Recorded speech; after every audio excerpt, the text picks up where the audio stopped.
Good evening, viewers. I'd like to especially mention and thank the Honorable Prime Minister of Papua New Guinea, Honorable James Marape, for accepting our invitation to be part of the virtual launching of this milestone event this evening. Viewers, we must recognize that the environment and the economy go hand in hand, and that ambitious climate actions will protect the environment. Papua New Guinea is recognized as being particularly vulnerable to climate change. This high level of vulnerability results from a combination of potentially significant levels of climate change impacts and low levels of adaptive capacity. The Asian Development Bank's report, titled Economics of Climate Change in the Pacific, states that economic impacts of climate change will likely be more severe in Papua New Guinea than in any other Pacific nation. Impacts will occur across sectors, primarily agriculture, infrastructure, mining, and health.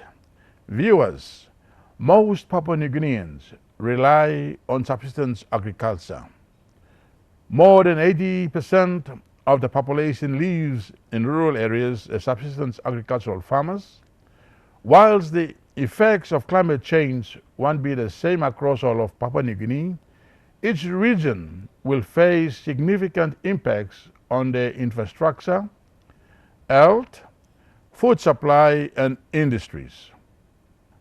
Papua New Guinea must take urgent action to prepare for the impending impacts of climate change. Viewers, the Climate Change Response Roadmap was developed by the government in partnership with the United Nations Development Program Country Office with the goal of coordinating across sectoral, efficient and responsible development that is measurable and practically achievable. The roadmap is for all citizens of Papua New Guinea, addressing women, children from different settings in the remote and urban communities, and stakeholders across sectors from agriculture to mineral resources, policymakers, and the private sector. This roadmap will be used to guide actions for real and practical interventions that are needed to increase resilience to climate change and reduce greenhouse gas emissions. Such progress, however, will not be possible without strong partnerships and investment. And I call upon my good stakeholder agencies, international partners, and private sector bodies to work with us in this endeavor. The Climate Change and Development Authority is currently working in collaboration with our partners and cross-sectoral agencies. I therefore truly believe that the 30 by 30 actions of the climate roadmap will help to achieve our national development goals in line with climate actions and contribute to the green growth of our beautiful country. Thank you all for watching, and God bless you all. Good evening, viewers watching this program all over Papua New Guinea. It is with great pleasure to be here to officiate the launch of Papua New Guinea's Sustainable Goal 13 Roadmap, an empowering response to challenges and opportunities posed by the climate change. Before I proceed, I would like to take this opportunity to congratulate the Honorable Minister Wera Mori, Minister for Environment and Climate Change, and the Climate Change Development Authority, who have worked tirelessly to push climate adaptation and mitigation efforts across Papua New Guinea and internationally. Papua New Guinea recognizes the enormous challenges and opportunities that lie ahead, that 2030 is approaching fast, and Papua New Guinea, as the biggest economy in the Pacific, must lead by example. Papua New Guinea's environmental and climate change legislative framework is quite innovative and dynamic.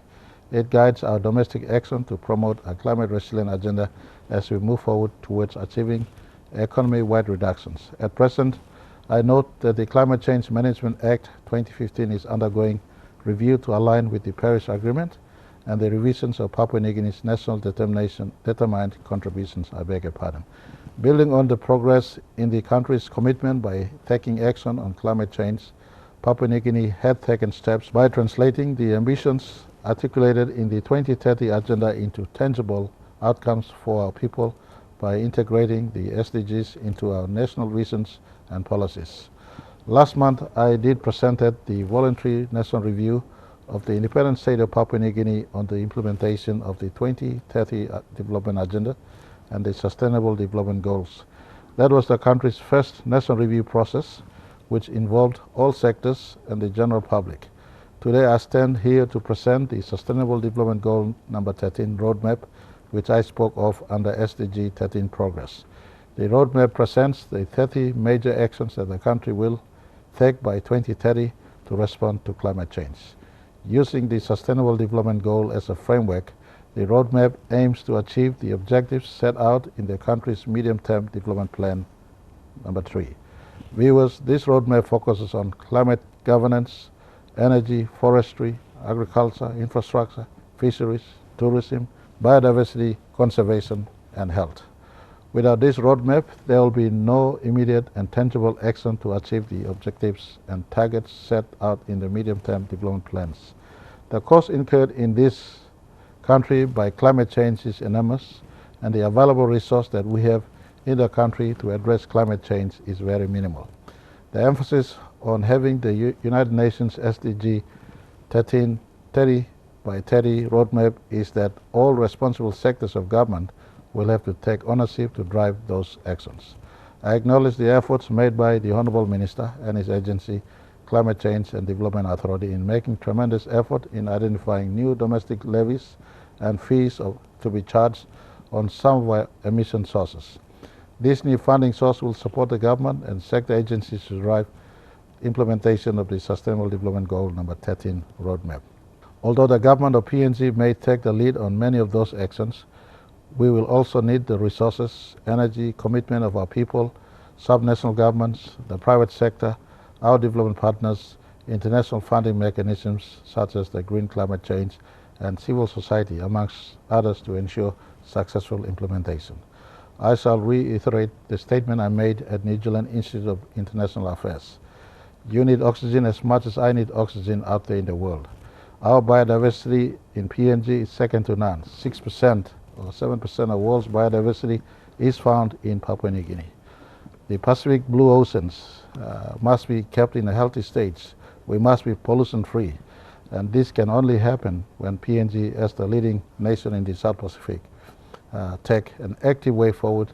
And Papua New Guinea has taken that way forward by outlining actions to protect the 6 to 7% of the world's biodiversity and the third largest tropical rainforest that we have in this country, which I call as the lungs of Earth. I am pleased to see that the SDG 13 roadmap complements the National Oceans Policy, where we can work with different stakeholders to implement specific key actions areas on how to use, protect, and sustainably manage different aspects of the ocean. Viewers, with that being said, I, as Prime Minister of this beautiful country, now officially launched Papua New Guinea Sustainable Development Goal number 13 roadmap, an empowering response to challenges and opportunities posed by climate change. Thank you for watching, and God bless Papua New Guinea. God bless each and every one of you. And I'm extremely honored as Prime Minister to serve under this time to see the launch of this one, and I congratulate the Minister and the team at the Climate Change Office as well as UNDP for assisting us getting to this one. Congratulations everyone for this effort. I officially launched this.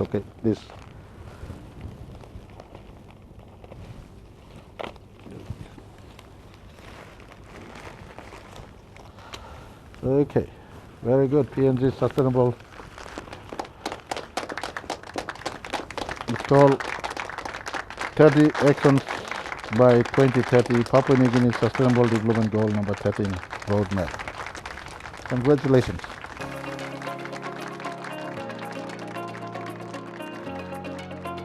This virtual launching is a milestone event for Climate Change and Development Authority with the support of United Nations Development Programme, Papua New Guinea Country Office.